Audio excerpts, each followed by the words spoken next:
एक गांव में मोहन नाम का एक आदमी था। वह अपने गांव में सबसे ज़्यादा अमीर था। उसका एक ही बेटा था, भानु। वह हमेशा बीमार ही रहता था क्योंकि उसके पेट में एक सांप ने अपना घर बना लिया था। वह हमेशा पेट की दर्द से परेशान रहता था। भानु के पिताजी ने बहुत डॉक्टर से इलाज करवाए, लेकिन कोई उसके पेट दर्द का इलाज नहीं कर पाया। वह सांप की वजह से दिन पर दिन कमज़ोर होता जा रहा था। भानु एक दिन उदास होकर शहर चला गया। वहाँ उसने एक छोटा मोटा काम ढूंढा। उससे जो कुछ थोड़ा बहुत पैसा मिलता था, उसी से वह अपना गुजारा करता और रात को एक मंदिर में सो जाता था।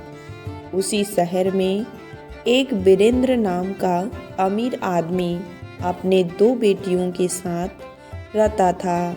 बड़ी बेटी का नाम सुशीला और छोटी का नाम ललिता था। उस शहर में उसके जैसा अमीर कोई नहीं था, लेकिन वहाँ बस वीरेंद्र का ही राज चलता था। बहुत ही अहंकारी आदमी था। वीरेंद्र की दोनों बेटी बहुत सुंदर और वे दोनों रोज सुबह अपने पिताजी के पैर छू के आशीर्वाद लेती थी और अपने दिन की शुरुआत करती थी। सुशीला अपने पिता के प्रणाम करके कहती थी, पिताजी, मैं आपकी बहुत आभारी हूँ क्योंकि आप ही के कृपा से मुझे इस दुनिया के सभी सुख प्राप्त हुए हैं। वीरेंद्र जब इतना सुनता था तो बहुत खुश हो जाता था, लेकिन ललिता अपने पिता को प्रणाम करते समय चुप रहा करती थी। एक दिन वीरेंद्र ने ललिता से पूछा, बेटी, तू प्रणाम करते समय चुप क्यों रहती है? ललिता ने विनम्र भाव से कहा, पिताजी, मैं उस ईश्वर को मन ही मन में धन्यवाद देती हूँ जिसकी कृपा से आप मेरे पिताजी हैं और मैं आपकी बेटी। इतना सुनते ही वीरेंद्र गुस्सा हो गया और बोला, मैं कोई ईश्वर को नहीं मानता, ये सब ढोंग है।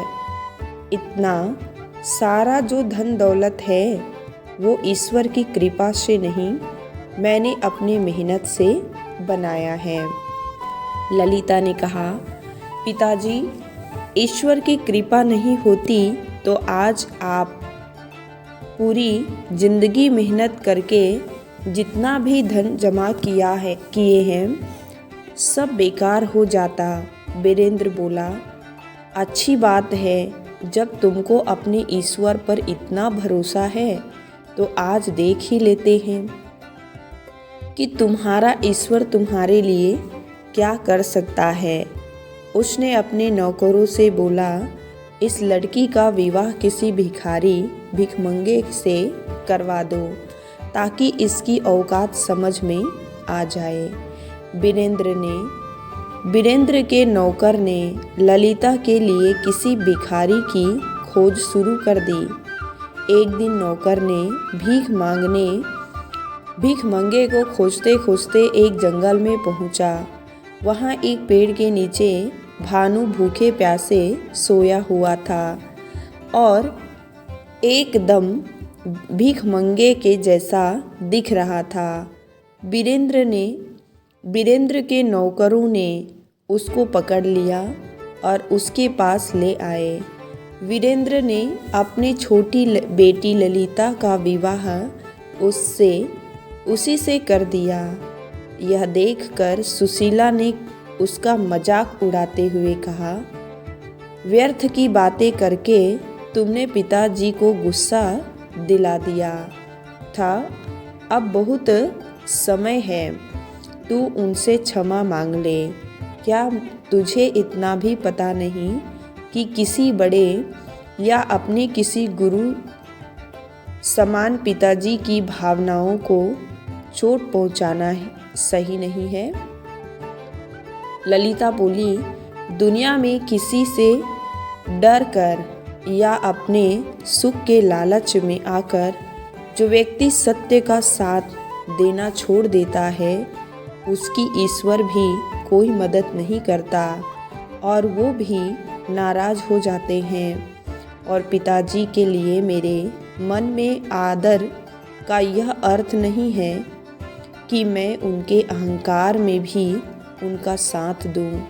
अगर मेरे भाग्य में भीख मांगना ही लिखा है तो उनको कौन रोक सकता है। वीरेंद्र ने ललिता और भानु को कुछ पैसे देकर अपने घर से निकाल दिया और बोला, तुम अपना मुंह मुझे कभी मत दिखाना। ललिता ने खुशी खुशी अपने पति के साथ घर से निकल गई, जंगल की ओर चल पड़ी। चलते चलते थक गए और दोनों को प्यास भी लग गई थी। कुछ दूर गए तो रास्ते में उन्हें एक तालाब दिखा और वहीं पर रुक गए। दोनों वहाँ पर पानी पिए और आराम करने लगे। आराम करते करते दोनों वहीं पर सो गए।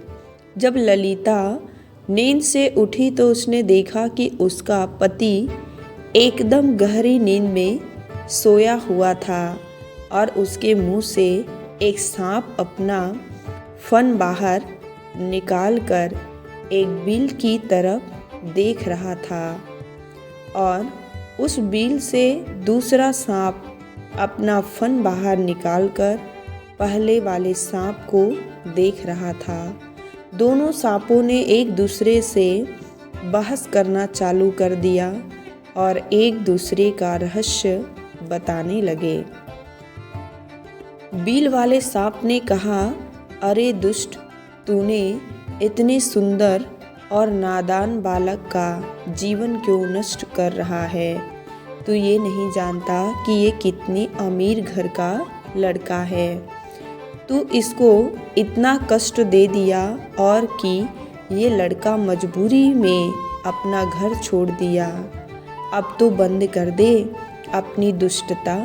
तभी भानु के मुंह वाले सांप बोला, तूने भी तो अपने बेल के अंदर एक विशाल खजाने को बर्बाद कर रखा है। तुझे तो मैंने कुछ नहीं कहा। तभी बिल वाला सांप बोला, मुझे तो किसी राजा के पूर्वजों द्वारा दिया गया वचन को निभाना है, इसीलिए मैं इस खजाने का रक्षा कर रहा हूँ। तो मुंह वाला सांप बोला, अरे तू क्या रक्षा करेगा? कोई आदमी तेरे बिल में बस 2 बाल्टी गर्म पानी डाल दे तो तू मर जाएगा और खजाना भी उसका हो जाएगा।